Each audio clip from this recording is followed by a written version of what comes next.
How's it going? How are you? How are you both? Well, you look so summery. Oh yeah, it's hot here. It's like Yeah, it's not. hot. Yeah, same. It's so hot here too. Yeah, Your it's really hair's nice. your hair's down. Ooh, You You. I feel like me. I don't ever see you with your Oh, hair down. yeah, and I did get it cut a little well, look bit. at the layers. Little angles going on. So My pretty. daughter has those. They're called curtain bangs. Oh, I fancy. did You're not trendy. notice.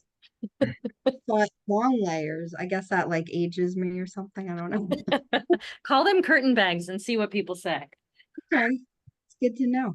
Well, it's good to see everyone nice and bright, Melanie, over there. Yeah, it's the light. It's the light shining in. Yeah, I love it. And it's officially summer, right?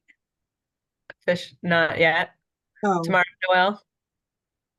oh, okay. A couple days. Is that what you mean?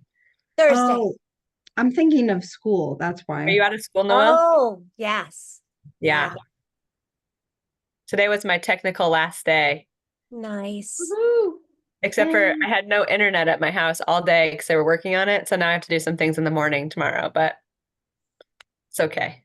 Yeah. Yeah. Yeah. Yeah.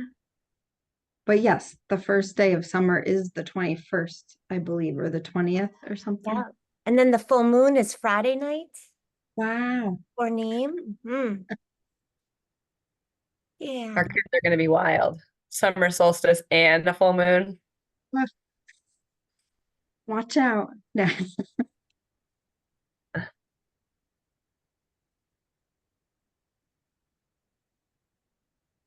Yeah. Krishna.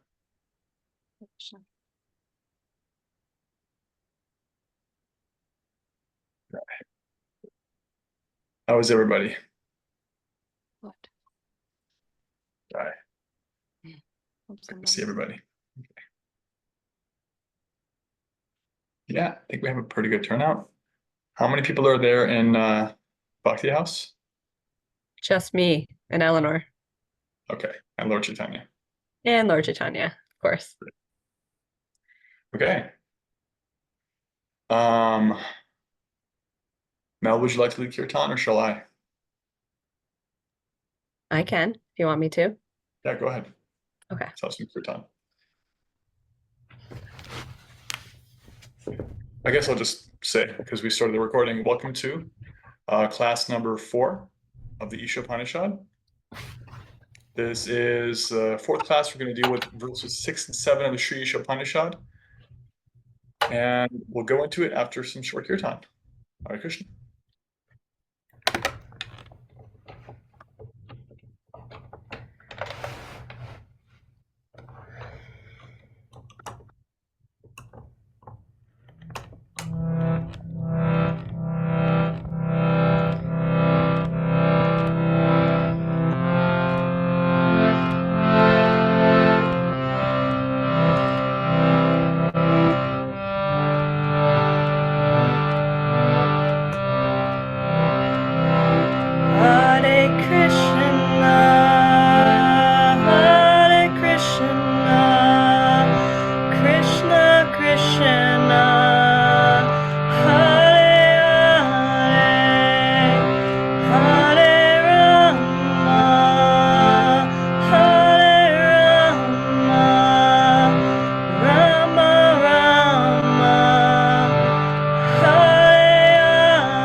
ज्ञानतिमिरान्धस्य ज्ञानाञ्जनशलाकया चक्षुरुन्मीलितं येन तस्मै श्रीगुरवे नमः।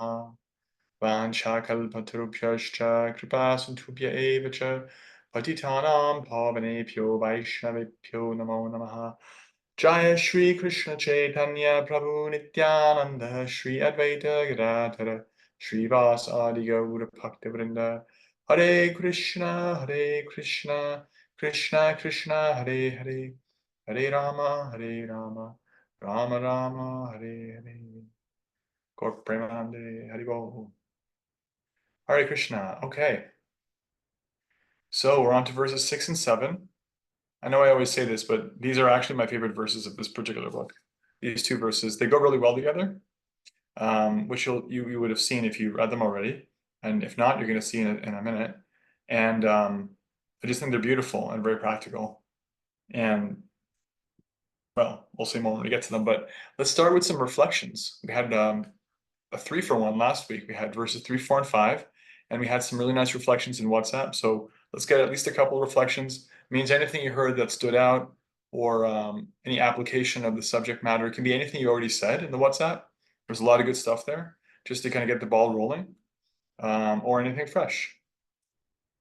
There was a lot of good reflections about the sobriety of hearing about what happens if we don't actually connect our activities to Krishna, to that supreme divine source. And a lot also about humility. That was the theme. Humility, the futility of trying to figure out the divine ourselves. So let's get some of your thoughts in your own words.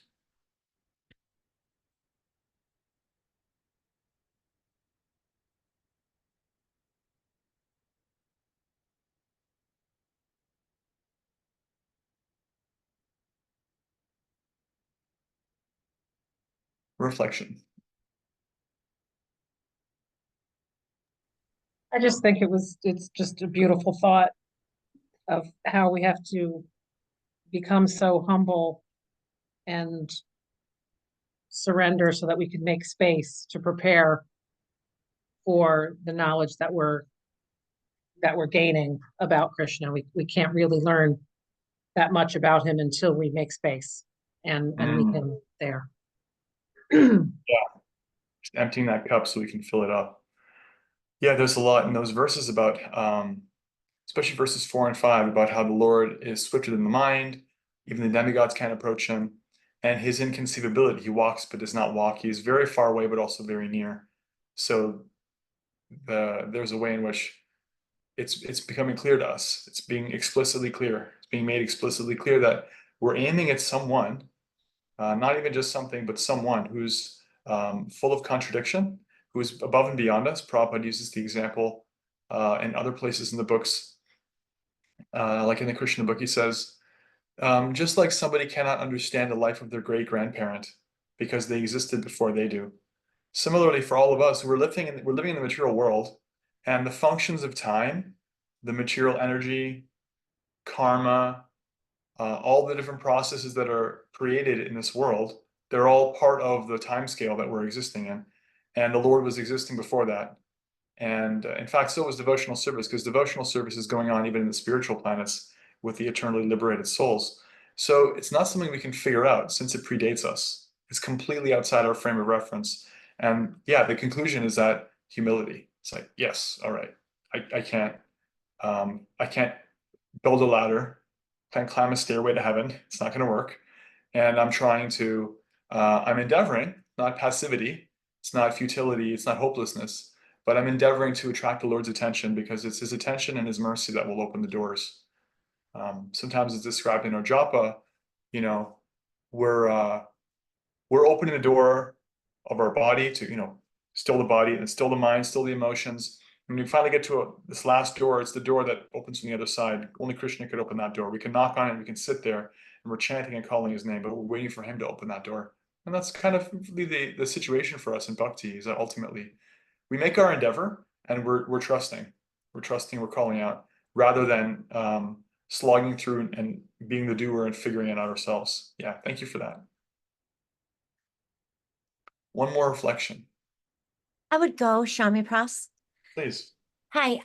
Yes, I was looking at and thinking about a lot since our last class and just our dharma and our duty and how can we be of service? What is our duty? How can we, dovetail it into our day to day? And that's the best way that we can be connected once we figure out how we can be of service. And it's not necessarily, deity worship. It might not look like that specifically. It's in our day to day. Um, Yeah, I guess that was it. Duty and Dharma. Beauty and Dharma. Yeah, those questions were coming up for you. Thank you. Um, I think that today's verses may help. They may offer some elaboration on how we can move in the world. And we all have our individual dharma. We have our swadharma. It's the term for our own particular natures that we've acquired, and so we use them in Krishna service. And not everyone's natures are the same, right? And then there's our Sanatana Dharma, our eternal relationship with Krishna, our eternal duties.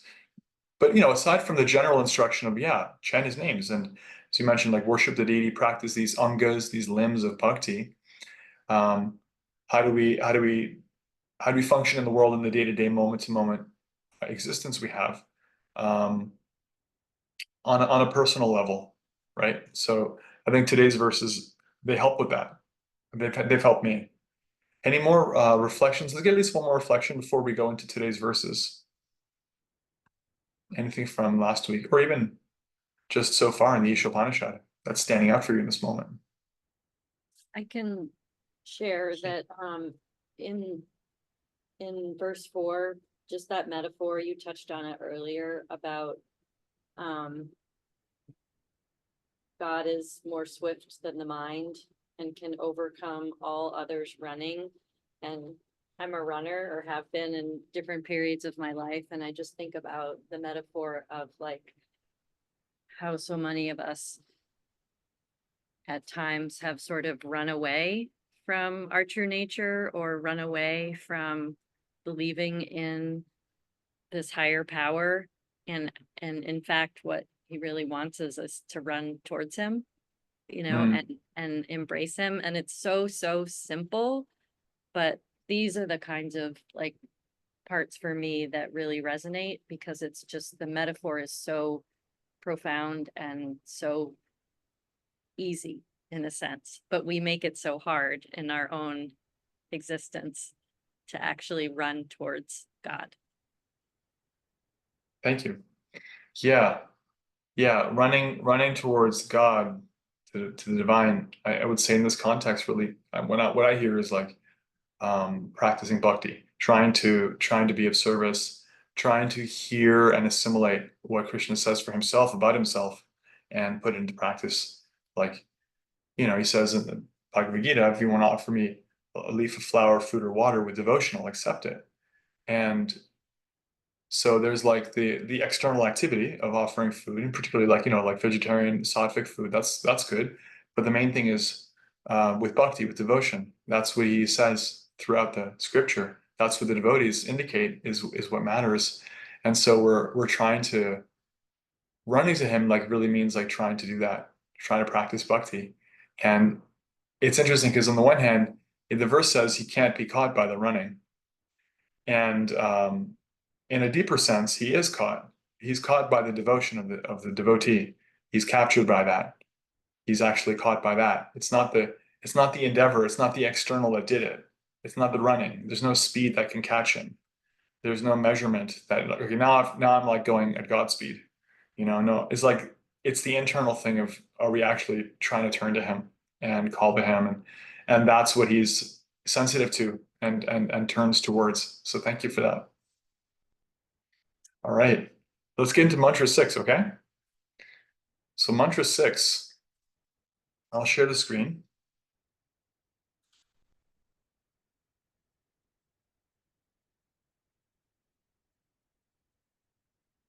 Okay. First is Yastu Sarvani Bhutani Atmanevanu Pashyati Sarva Bhuteshu Chatmanam Tatu Navijagupsate. He who systematically sees everything in relation to the Supreme Lord, who sees all living entities as his parts and parcels, and who sees the Supreme Lord within everything, never hates anything or any being. So the previous verses are talking about the inconceivability of the Lord, his inscrutability, how we can't figure him out ourselves. And now it's talking about how to actually what happens at the level when we're actually seeing him completely, seeing him always. The verse uses the word systematically seeing everything. So Prabhupada elaborates on this in the purport, because it's actually we could make the case that it's actually not the most unusual thing for someone to have a spiritual realization at some point in their life. What's more meaningful, what's more unusual, what's more significant is for that to persist, for it to be consistent, right? And steady. Because the power of forgetfulness is so much there. You know, Maya's illusory energy is always there. So systematically, it kind of speaks to this. Prabhupada talks about the word that he translates as systematically, anupashyati, to observe in a systematic way. And he breaks that down in the purport. Anu means to follow in pursuance of, and pashyati means to observe. And so he talks about how seeing systematically means seeing by following, seeing by stepping into the seeing that others have done before us, seeing through the eyes of authority and following their instructions. This is how we can actually turn our own individual short-term realization into steady realization, to systematically put into practice the principles of bhakti, the principles that have been lived in by previous devotees, by teachers, by acharyas and great saints. That's what anupashyati systematically means. It's to follow the system that's coming down.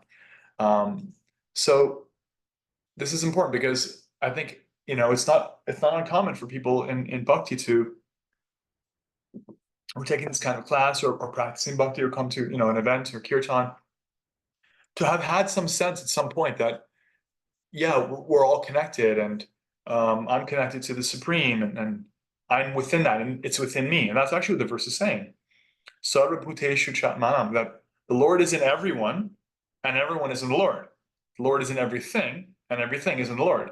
And yet, although it's not uncommon for people to experience that once, twice, sometimes, it is uncommon for that to be persistent, to live in that. That's a very rare and powerful thing, to live in that. And living in that is pretty much the definition of success in Krishna consciousness, the goal in Krishna consciousness. It's described extensively in Bhagavad Gita. Krishna exhorts Arjuna to get to that. He says that that's the peace formula. That's the way you can actually be free from all anxiety. Today's verse touches on that it's a solution to all hatred. Tato na vijagupsate. Vijagupsate means hatred, aversion, right? Dislike.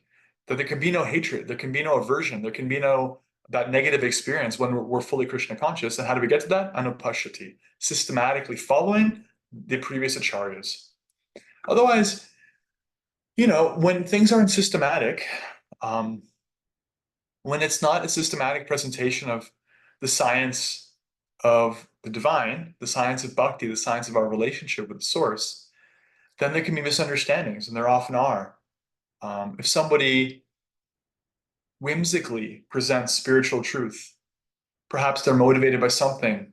Perhaps they're motivated by fame or attention, money, followers, or they themselves have not followed systematically, somebody who has followed systematically and is living systematically in Krishna consciousness, in God consciousness steadily, then their presentation is going to be flawed.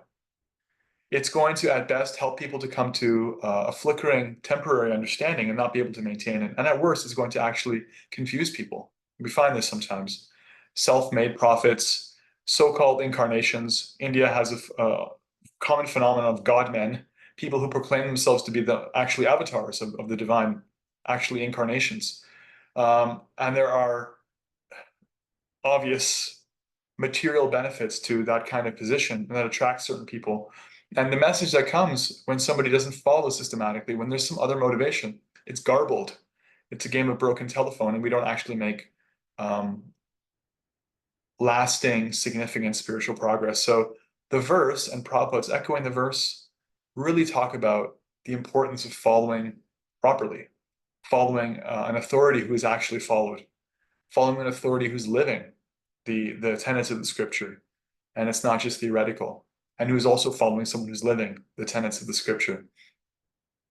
So in this way, there's a natural process of checks and balances. Like the philosophy is saying some things, and we're meant to try to live it. And so we have this challenge of, okay, I'm not there yet myself, but I'm working under and with people who are more there than I am. And they're working with people who are more there than they are. And I can observe these things. Like these are measurable. I can see how they're following. I can see how, Prabhupada is followed. I can see how our acharyas have followed. And so I'm convinced and confident to follow, someone like Srila Prabhupada and his sincere and empowered followers, for example. That's anupashati. That's actually seeing systematically and putting into practice. So that's the first point. That such a beautiful verse about oneness begins by focusing on our oneness with our teachers, our oneness with our sources of wisdom, and getting that right. Prabhupada starts the whole book that way. He talks about how we can't figure it out on our own. We have the cheating propensity, we have imperfect senses, illusion, we make mistakes. So that's out the window. But if we follow those who are actually hearing from perfect authority, that following from authority actually is competent. That's a competent process for getting us to where we need to go. So that's the first point, is that real oneness begins by a oneness of purpose with our sources of wisdom, with our teachers, being aligned. That's carrying over from the previous verses. We heard about, we can't figure it out, so be humble. And so the next point is, be humble, manifest your humility by being one in purpose with your teachers. Follow them. Try to put into practice what they have to say. That's anupashati. That's systematically seeing everything in relation to the Supreme Lord.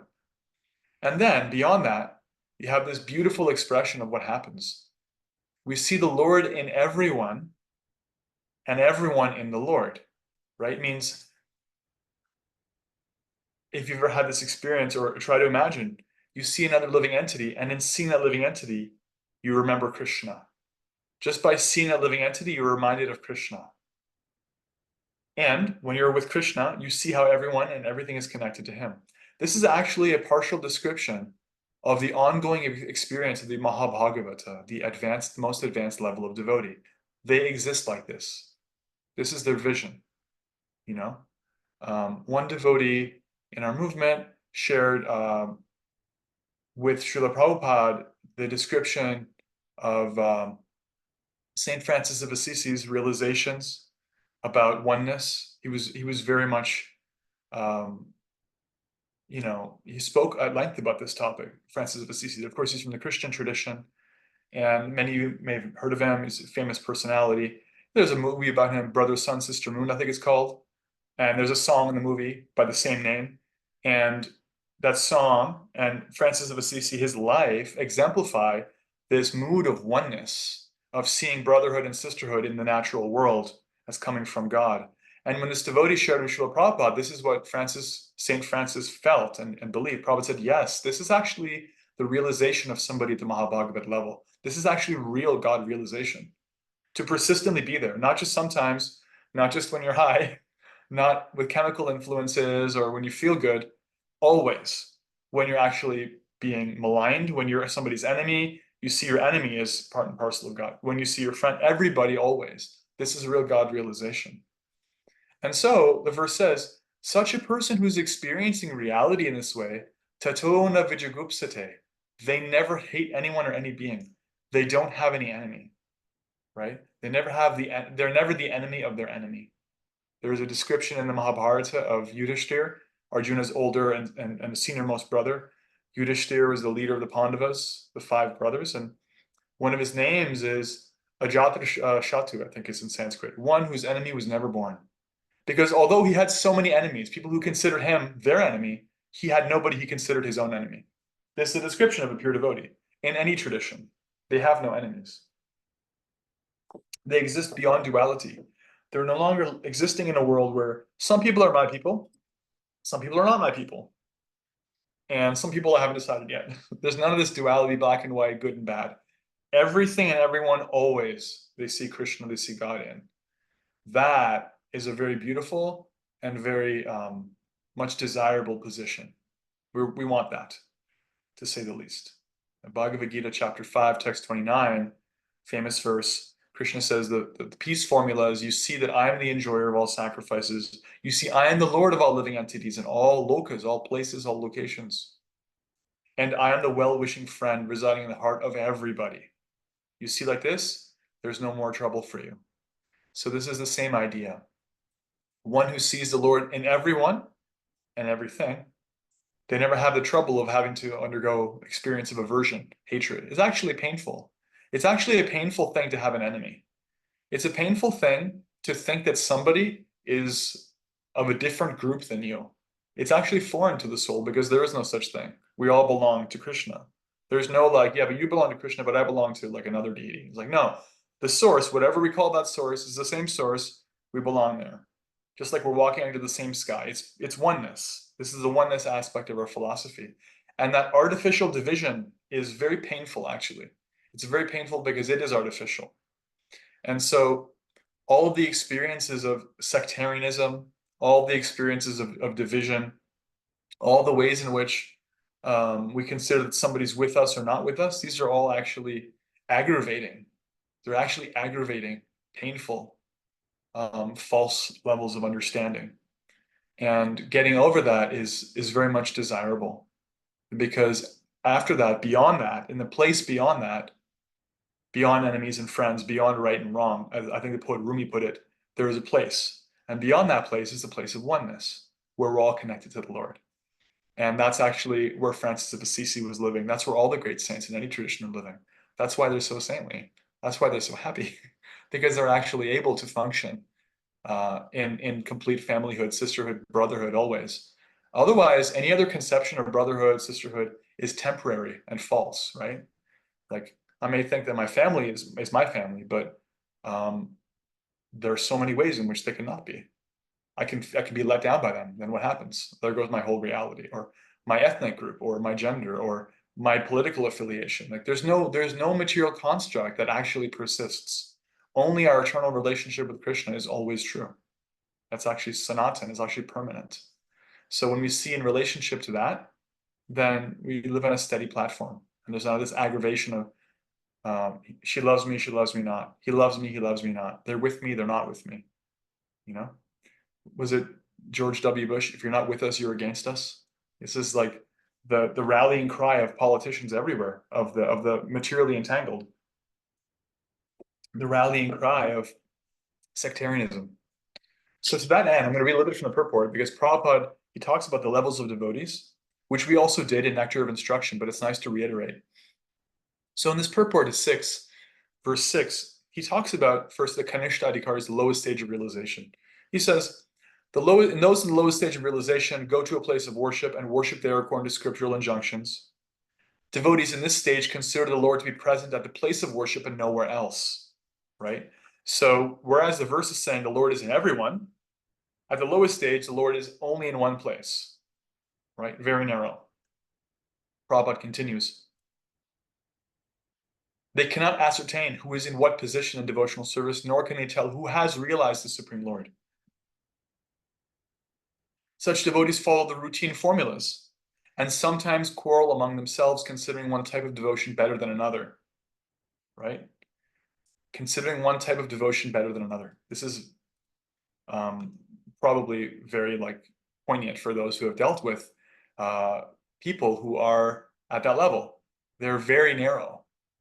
Even though they have some bhakti, they're very narrow. Prabhupada says these Kanishta Adhikaris are actually materialistic devotees who are simply trying to transcend the material boundary to reach the spiritual plane. And those who have achieved the second stage of realization are called Madhyama Adhikaris. Madhyam just means literally middle.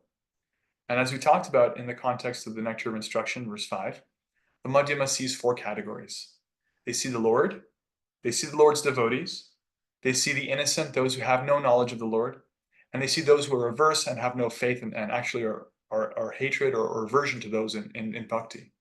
And they deal with all four categories differently.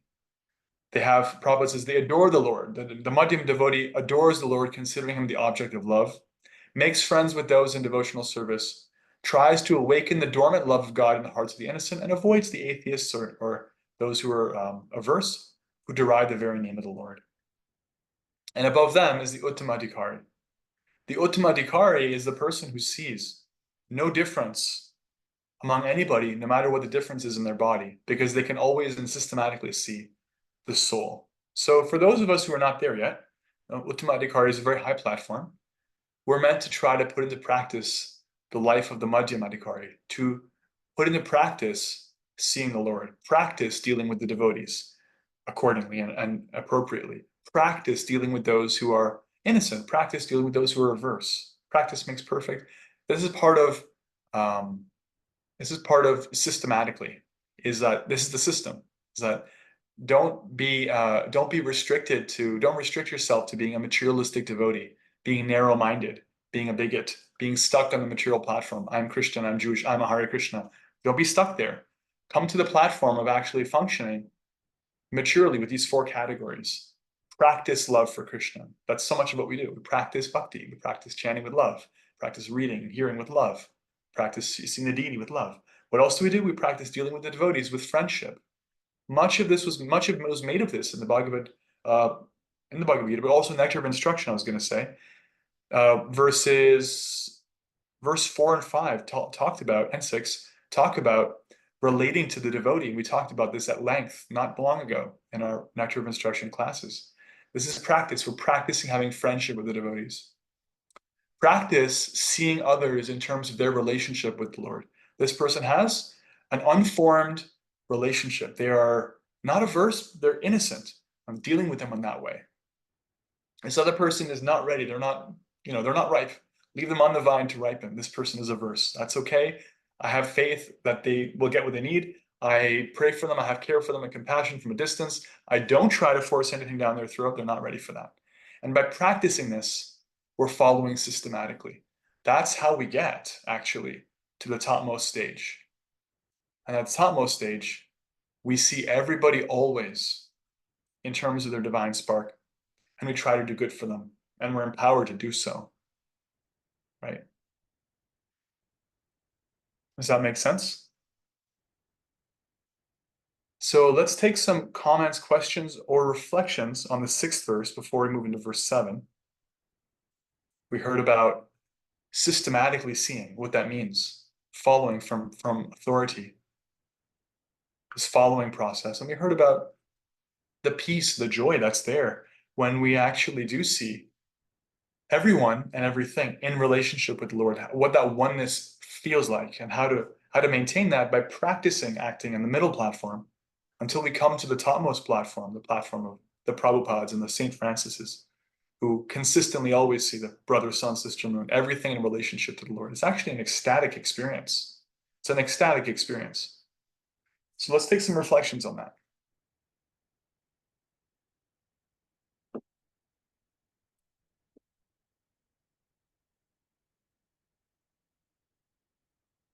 I see some note takers. Somebody share what they're writing down, or I'll pick somebody. I think I can share maybe. Okay. I really love how you were speaking about this being like such a practice, right? Mhm. And that's something that I feel like is so important when we're on this devotional path, and especially when we're getting to this part where we're trying to become more steady, right? And really, really like leaning into it being such a practice. And when you said come to the platform of practicing the love for Krishna, that just like that just like spoke to my heart really deeply, because in everything we do, if we just can arrive at that platform of really practicing and coming to it with the love for Krishna, like that's like a key to the answer. And so that's really potent. Thank you. Thank you. Yeah. And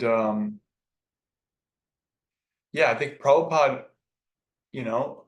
I think it's telling that he focuses a lot of this purport on systematically following and practice, because it's so much more valuable, really, to have a consistent experience than it is to have some high level of spiritual realization that just goes away, right?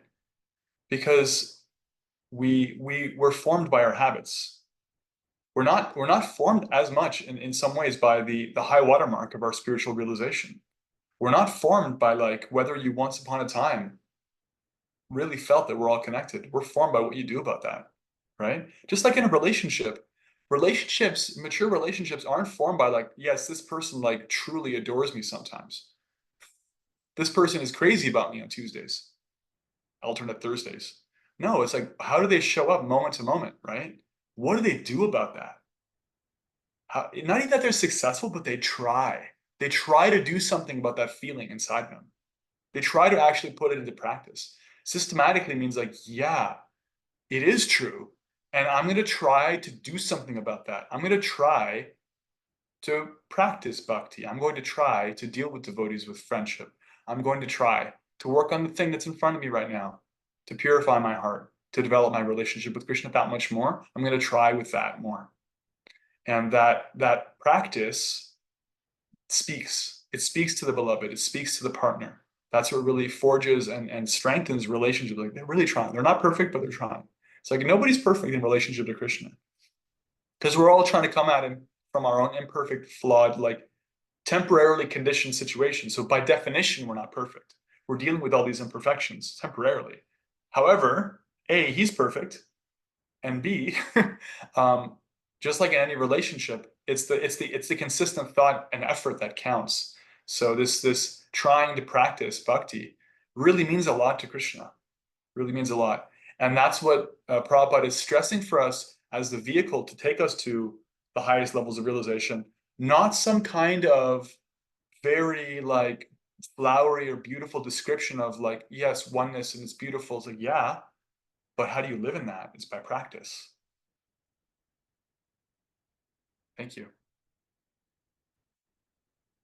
More reflections or comments? Let's get at least one more.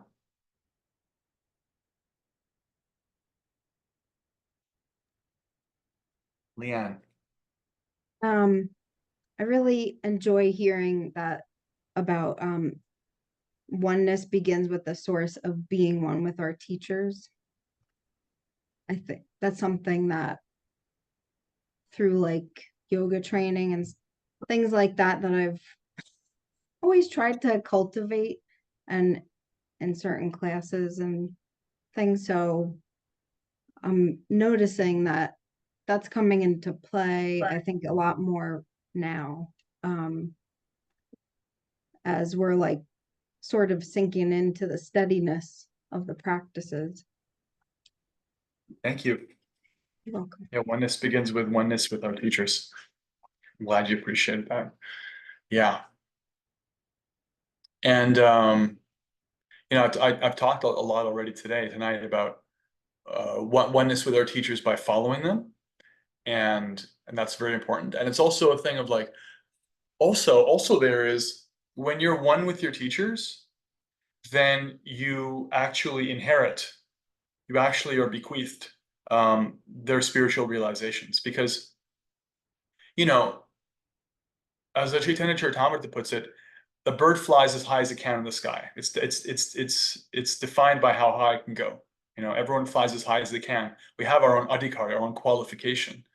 But when you're associating intimately in a faithful way with somebody who's more qualified than you, you actually you inherit some portion of their greatness. It's like, I don't know what it's like to love Krishna like Prabhupada knows. I don't experience it like he does. But by following him and following his followers, I'm able to experience some of the sweetness that they're sharing. I think we've all had this experience when we read Srila Prabhupada's purports. When we read these books, we feel enthused with his enthusiasm. We feel buoyed by that buoyant love that he has for Krishna. Like, just how much love he had for Krishna to write like this at all hours of the night. That's love. And there's a lot in that we can't fathom, or it's beyond our qualification, but it's in the books.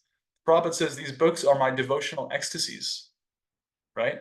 So somebody who reads them experiences, especially if you read them in that mood of, I'm here for you, I'm here to receive you, like we've been talking about, then it's like, all right, wow, that's beautiful. We feel something that we couldn't feel on our own because we're lined up and that flow is coming straight down and we're covered by it. We get that flow and then we're in it. Similarly in a kirtan, when you're in a kirtan, if you're in a kirtan, you're with the kirtan leader, you're with your kirtan group. That means their bhakti becomes your bhakti. You actually inherit that, at least for the kirtan, you're like with that.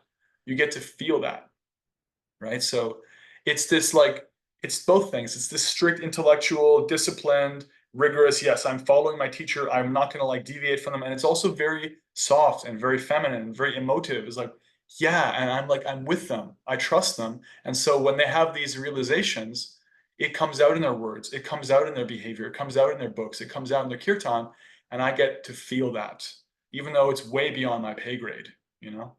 We're actually very fortunate that way. There's something very attractive about the association of pure devotees because they're experiencing levels of interpersonal connection with the divine person that we're currently not qualified for, right? We can see in ourselves, like, I'm not qualified for that. But because I'm here with them, either with them in person or more importantly, with their instructions, I'm with them, then I get to be with that level of feeling. And that's a pretty good place to be, to say the least. Thank you. Any more reflections before we go to verse 7? Verse 7 is very similar. So you'll have another chance to share reflections. Okay, going to verse 7.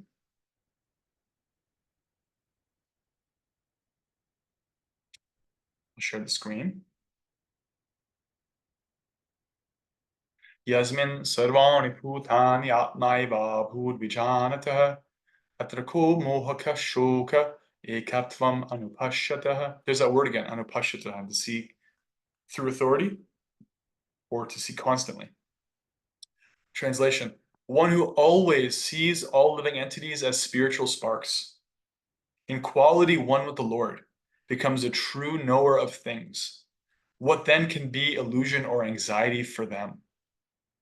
So yeah, again, beginning with this point of anupashyati, seeing properly, seeing constantly, seeing through authority, Prabhupada says this is a true knower.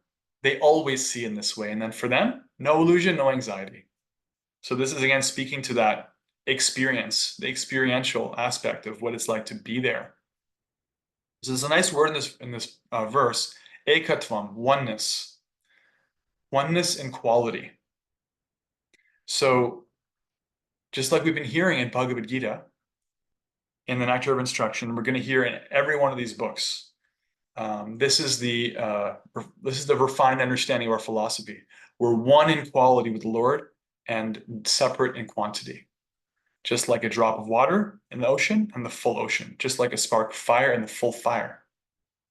This oneness of quality, this is actually understanding systematically that, as Prabhupada says in the purport, the quantity of salt present in a drop is never comparable to the quantity of salt present in the complete ocean, but the salt present in the drop is qualitatively equal in chemical composition to all the salt present in the ocean. This is real. This is, in other words, end quote. This is actual realization. This is actual realization, correctly understanding. Prabhupada says, if an individual being were equal to the Lord, both qualitatively and quantitatively, then how could it be under the influence of the material energy? It's not possible. This is inconsistent. So we are under the influence of the material energy because we're small. We've always been small and will always be small. We're individual units. Krishna asserts our eternal individuality in Bhagavad Gita. He says in the very beginning, near the beginning of chapter 2, says, never was there a time, Arjuna, when I did not exist, nor you, nor all these kings and generals you see arrayed before you in the battlefield, nor will there be a time when we don't exist. We're always individuals, we are individuals now, and will always be individuals. And so we're always small in relationship to the Supreme Whole, but it's actually kind of nice because we're protected. We're not in charge of everything. We don't have to be because we can't be. And someone else is, who's supremely confident and supremely competent. And we're also one with that because qualitatively we're one, we're connected. Like the salt in the drop of water is the same salt as you find in the ocean. You take a little bit of the water, It's the same thing. It's a representative sample, right? It's a representative sample. So this is beautiful. This is actually very practical for us because it's speaking to that experience that these verses are talking about, this experience of oneness, that there's no illusion or anxiety, right? This Isopanisad begins by saying, Om Purnamadav Purnamidam. The supreme whole is complete. And all the different parts that come out of that are also complete on their own. And we talked about, in relation to that invocation, a couple of weeks ago now, we talked about how that means that we're experiencing all manners of incompleteness due to incomplete understanding of the complete whole, right? As Prabhupada puts it. All the illusion and anxiety that we experience or anyone else experiences is because we're not truly knowing our oneness with the Lord. Because at the level of oneness, there is no illusion or anxiety, right? We're getting hints of that in these verses and breaking down these verses. For example, if you think about the experiences that we have as a human being. As human beings, we have the experience of like friendship, and some people are like our friends sometimes, and then sometimes those friendships dissolve, or even someone becomes an enemy.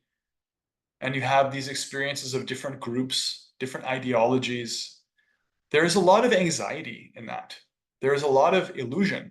There's a lot of like false understanding, illusion, and disturbance in those kinds of material visions, right? Material vision is full of these kinds of things, right? Male, female, beautiful, ugly, strong, weak, old, young.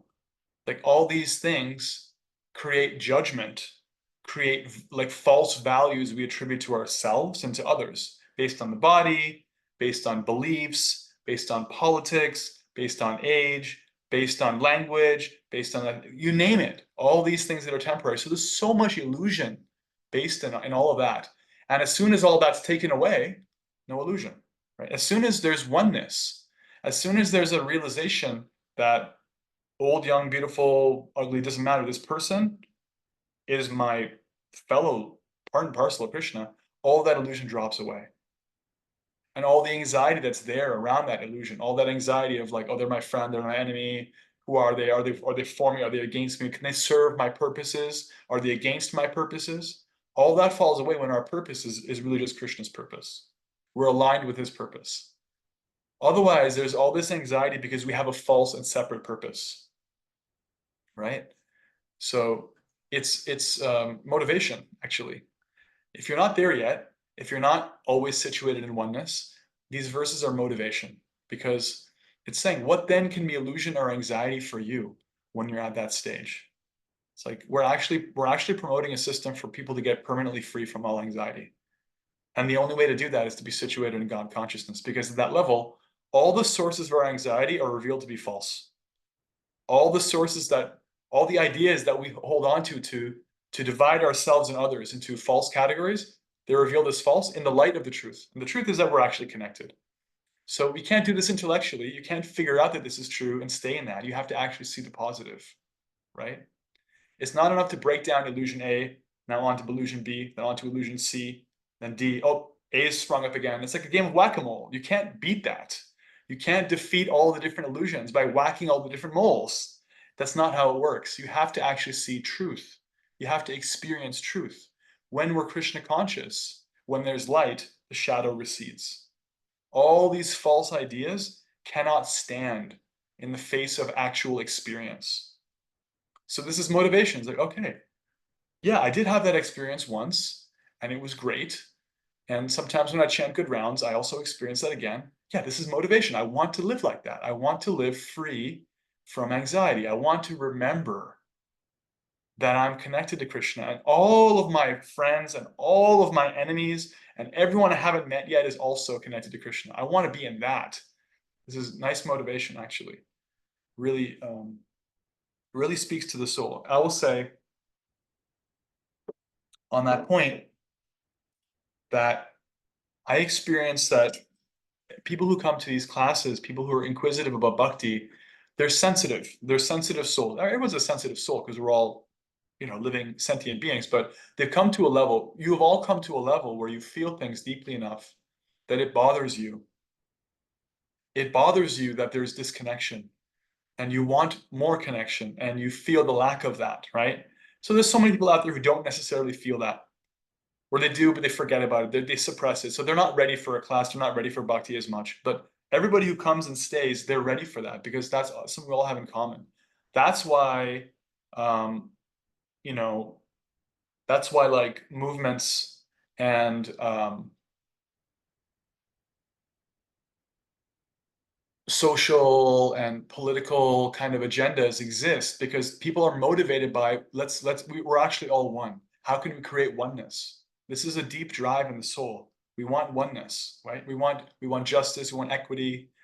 We want like equal rights for male, female, and non-binary, and young and old, and white and black. And we want all these things because they actually exist at the spiritual level, right? So I just want to point that out. That's what these verses are saying. All that oneness, all that fairness, all that equity, all that commonness that we're looking for in all these movements, they're available in the spiritual platform. And they're actually only available in the spiritual platform. As politically incorrect as that may be, there is no complete oneness on the material platform. Just like if I want a peanut butter jar from the top shelf, I call for my tallest friend. I don't call for my shortest one. I just do. But we all have value anyway, regardless of how tall or how short we are. That's a spiritual principle. We all have value. So this verse is talking to that part of us that knows we're all equal. We all have value. All life is sacred. And so it's very deep. It's a very deep thing to touch that part of us that remembers we all matter, right? And to be able to live in that is immensely satisfying. Otherwise, we really have like a society, right now that's full of people who grow up with that idea and then it's hammered out of them as childish. They're broken of it. They try to find it in the world. They align themselves with some cause, they fight for it, they don't get it because it's not available materially. And without spiritual realization, you can't live in that. You can't live in that oneness. And that's sad. It's really sad. There's anxiety, there's suffering in that absence of oneness. And when there is oneness, it's actually beautiful and peaceful, right? So those are some thoughts on these two beautiful verses. I'll just read the translations again because they are my two favorite verses in this book. And I want you to hear it. And as you're hearing, I want you to think about what this does for you and give some reflection about the verses or anything I said. So the verses again. He who systematically sees everything in relation to the Supreme Lord, who sees all living entities as his parts and parcels, and who sees the Supreme Lord within everything, never hates anything or any being. One who always sees all living entities as spiritual sparks, in quality one with the Lord, becomes a true knower of things. What then can be illusion or anxiety for him? Om Tat Sat. Okay, it's your turn. Let's get some reflections, comments, or questions, anything that stood out, and then I'll give you your homework, which is going to be fun. Fun homework.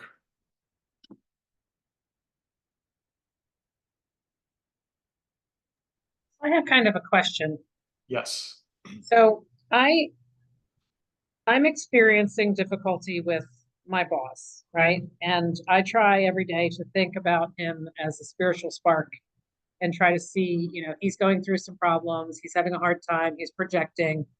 But there's times that I have a really hard time because he's sarcastic, projecting, and just straight out rude to me, right, in groups. Yeah. Is it the only thing that I can really wrap my brain on? Because I've been thinking about this a lot.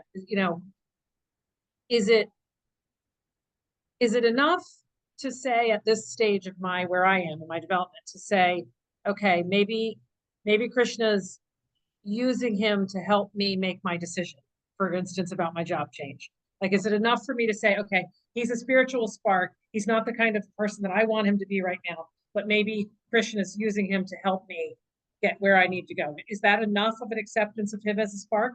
Because I don't care for him in his behavior right now. You know what I'm Yeah. saying? Well, before I answer the actual question, I want to point out that seeing all living entities as one with the Lord doesn't mean we condone their behavior. Doesn't mean we stop seeing the differences that are there on the material platform, right? Prabhupada gave the example. Loving everyone doesn't mean you put your head in the mouth of a lion. It's just kind of like whimsical, weird, silly, hippie kind of things. Like we're all one, so I'll hug the lion. It's like, yeah, but they're still a lion. If they're hungry, they're just going to bite your head off, right? So don't poke it, don't play with it. And the internal aspect is where the spiritual realization is. The external is actually depending on our situation, right?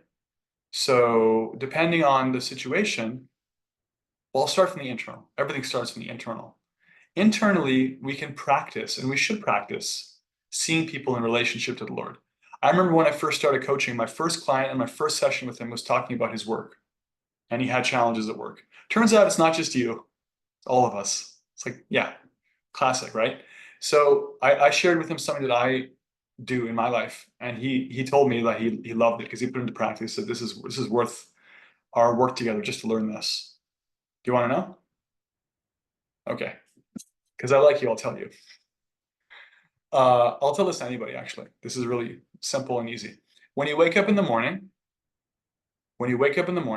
first thing you do, put your head on the ground, right? Put your head on the ground, and you can chant Hare Krishna, or you can offer some prayer, and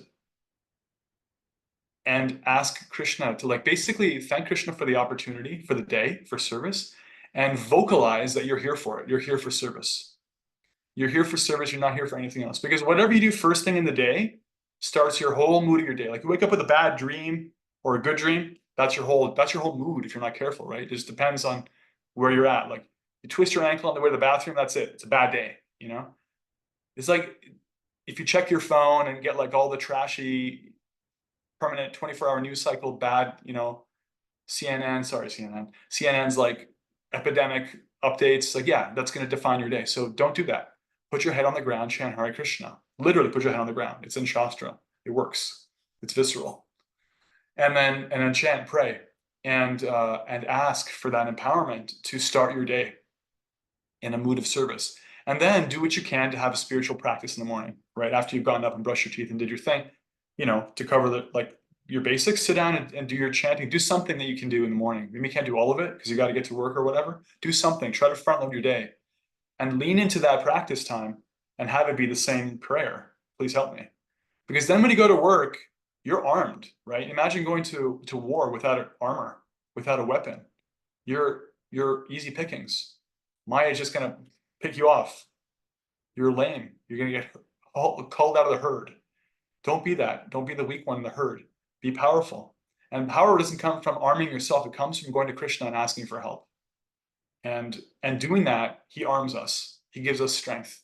He gives us intelligence so that when you're dealing with that nonsense that they're going to give you at work, and it is going to happen, right? Then you'll have more. But it starts within. And then the next thing is that externally, although we see that with them, we're empowered to see them as part and parcel of Krishna, we may have to say some things. We have to do some things. I mean, at the very extreme, there may be like a way in which we have to involve the law, right? The law of the land has to be involved. We're not promoting a philosophy that's like so like pie in the sky that we avoid all personal responsibility in the world. No, you know, there's a way in which we have a role to play, but you can only do that in a detached and dispassionate way if the internals are served first. So work on the internals. That's your business, and no one else can do that. Do it first. And then when you get to the external world, be meticulous but dispassionate. Do what you have to do. Maybe that means seeing. I can't tell you, but maybe it means, for example, seeing. Wow, this person really is like helping me see. I can't do this job, and this is not for me anymore. Or maybe it means taking your boss aside and having a conversation with them. I don't know. You know, there's a way in which there's all kinds of possibilities externally. That's very much up to the situation at hand, up to your relationship with the person, up to, but you'll get the intuition and strength to know what to do externally, also by aligning yourself internally first. So just giving you permission to understand that it's not all going to be like, you don't have to be a doormat. It's not all going to be like flowers and rainbows. You may have to like raise your voice a little bit. Actually, this is not okay. I have a boundary here. You may have to do that. You will have to do that at some point in your life. Establish your boundaries, but that's fine. Especially if you start by working on your internals. I mean, Arjuna had to go to war, and he had to fight and kill people. And it only made sense after he was fully Krishna conscious. So nothing we do in our day is going to be that drastic, right? But it's possible to do. So what to speak of empowering Arjuna to kill people by the hundreds, he can empower us to deal with people who are shooting off of the mouth. And just to support your point of view that it's really tough to put up with that, Krishna himself says in the 11th canto, there is nothing as difficult to tolerate as the harsh words of a coarse fool. A coarse fool, somebody who's actually just like temporarily a fool, and they say whatever nonsense, it comes out of their mouth, and you're like, oh my God, it's like, oh, how do I tolerate this? Krishna's like, yeah, I got you. It's not easy. I'm affirming that it's one of the hardest things to do. So yeah, you're right. It isn't easy. Prabhupada says one's greatness can be estimated by one's ability to tolerate provoking situations. That's a direct quote. So it's not a cheap thing. One's greatness can be estimated by one's ability to tolerate provoking situations. But in general, yeah, for a devotee, provoking situations are absolutely an extension of Krishna. They're him working through your boss or the person who cuts you off in traffic or whatever. And the wise devotee is like seeing Krishna in that, okay, wow, I got you. I hear the message you're trying to give me, Krishna. Maybe it is about your job, maybe it's something else. But keep asking Krishna to reveal what it is, because it sounds like it's a pattern for you. And there are no coincidences. He's obviously trying to help you understand something, soften your heart, give you direction. And I look forward to hearing how that unfolds for you. Hope that helps. Jai, more reflections, comments, or questions?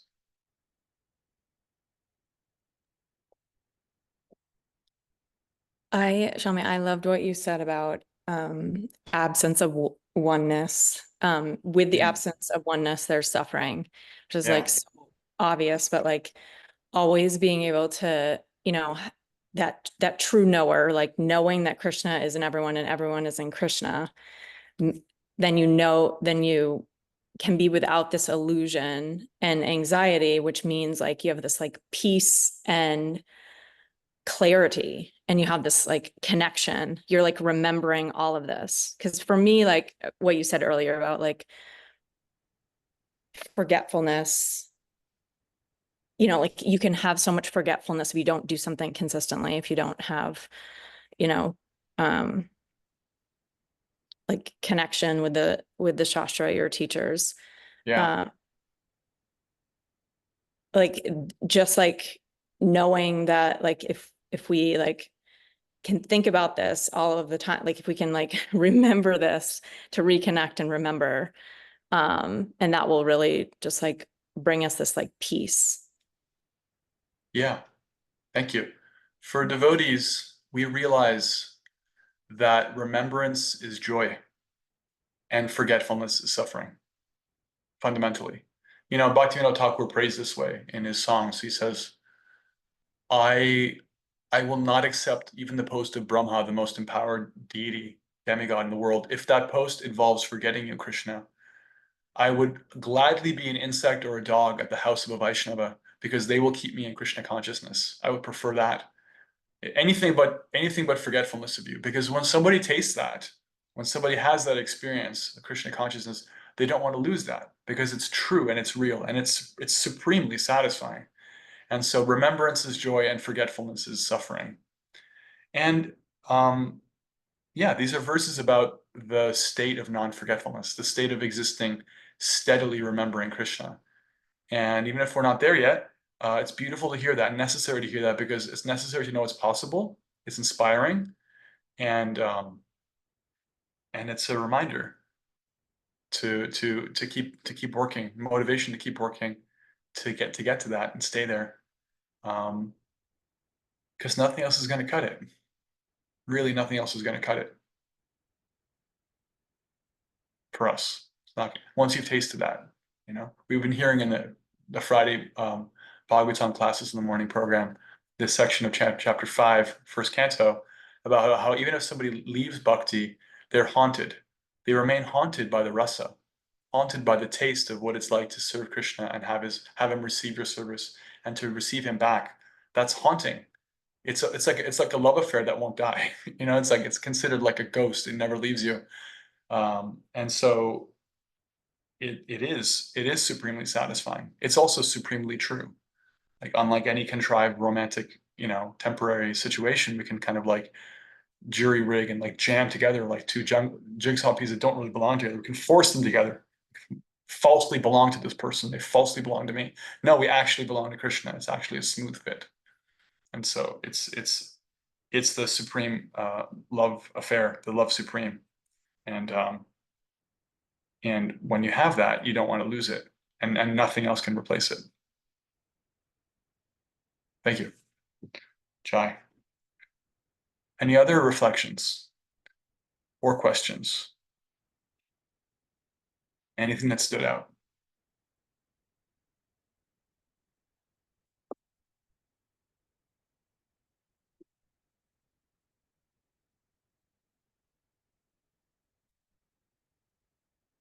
Okay. I think we can do one more. I feel like there's one more there waiting. One more reflection or question or comment. Tracy, what stood out for you? Can you hear me okay? Yeah. There's a few things that stood out. I mean, I think anytime that you refer to just Krishna with being the light, with the light, the darkness subsides. And I'm thinking of Tanya's situation with her boss or supervisor or whatever. And I just think of just situations in my day and how I see people there's just a lot of darkness. There's a lot of just misunderstanding and absence, I guess, kind of what we were just talking about, and feeling connected to something greater, having that understanding that we are all spirit souls, that we all are part and parcel of Krishna.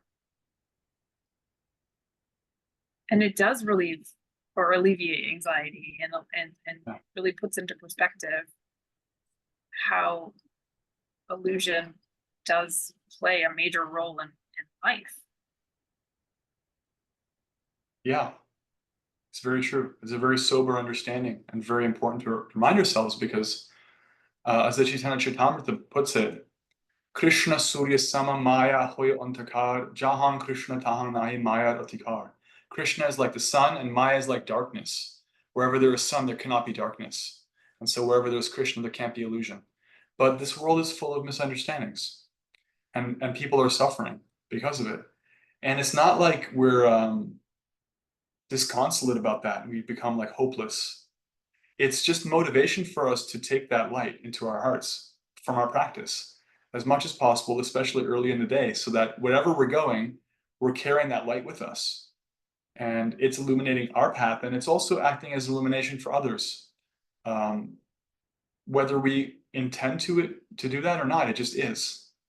Krishna is just bright like that. He'll brighten your countenance, he'll brighten your words up, and he'll offer support to others and help them directly or indirectly with their illusions and misunderstandings. Otherwise, if we just dive into that world of, we'll pick up our own misunderstandings. If we don't actually have a guiding light, then we're part of the quagmire. But it is actually, it's touching to the heart to see how much people are confused, and how much wasted time, wasted energy, there is lifetime after lifetime because of turning away, either through aversion or just unfortunate ignorance, right? So to that end, I'll say, along with leaving any reflections or questions you want in the WhatsApp, obviously reflect back about whatever you got from the class. I would like everyone to think, and explicitly, I'd like you to share in the WhatsApp about what it would be like for you if one relationship in your life were viewed the way that these verses are talking about. You know, these verses are saying, seeing everyone in relationship to the Supreme Lord, seeing them as parts and parcels of the Supreme Lord, therefore no hatred for anyone, seeing them, everyone as in quality one with the Lord and being a true knower of things, and thereby being freed of illusion or anxiety.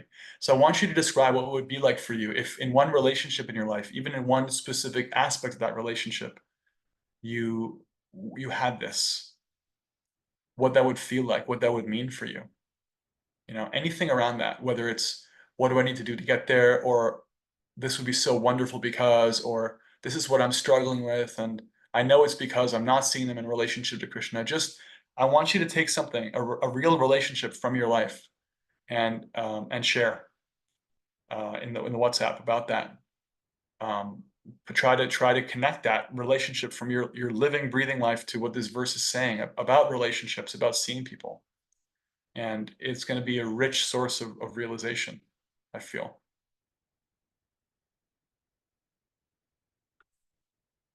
It's like I give an analogy in some class or another. When someone cuts you off in traffic, it can be infuriating. But if somebody cuts you off in traffic and you get closer to them, you're like, why I oughta? Then you see, that's my mom. Oh my God, mom, did you forget to put on your glasses, mom? Oh my God. Like the relationship with the situation changes, right? Because it's your mom. But what if that was always your mom? You know, what if that's always some way in which it's your family? Like then the relationship with fury and indignation and like road rage changes. It's only in forgetfulness, like we said, forgetfulness is suffering. It's only in forgetfulness of that relationship that all those other things fill the void. Oh, now I'm infuriated. Now I'm indignant. Now I'll show you, drive you off the road. Now I'll cuss and swear, whatever, right? It's only in remembrance of that connection that all those illusory things. You would never do that to your mom. You'd never do that, you know? It's like, oh, mom, come on, mom. You know? You might even take her license away if she needs to not be on the road, but you wouldn't have all that extra fuzz and noise, that static of illusion. So let's put that into practice in our comments and reflections. Okay? Jai. Srila Prabhupada ki jai. Sri Isopanisad ki jai. Seeing systematically in oneness ki jai. Vancha kalpatarubhyascha kripa sindhubhya eva cha patitanam pavanebhyo vaishnavibhyo namo namaha. Anantakoti Vaishnav Vrind ki jai. Gaur Premanande. Haribol. Hare Krishna. Thanks everyone. And Krishna willing, we'll see you. I'll be there back. Kishore will be back there as well next Tuesday. She might be jet lagged. She'll be in Europe time, but we'll be there, or at least I'll be there, and we'll continue. And look forward to hearing your reflections on the WhatsApp. And thanks for being here in live or on the recording. Haribol. Thank you for being our light. Krishna is the light. I'm happy to be reflecting it as much as I can. Chai. Have a good night.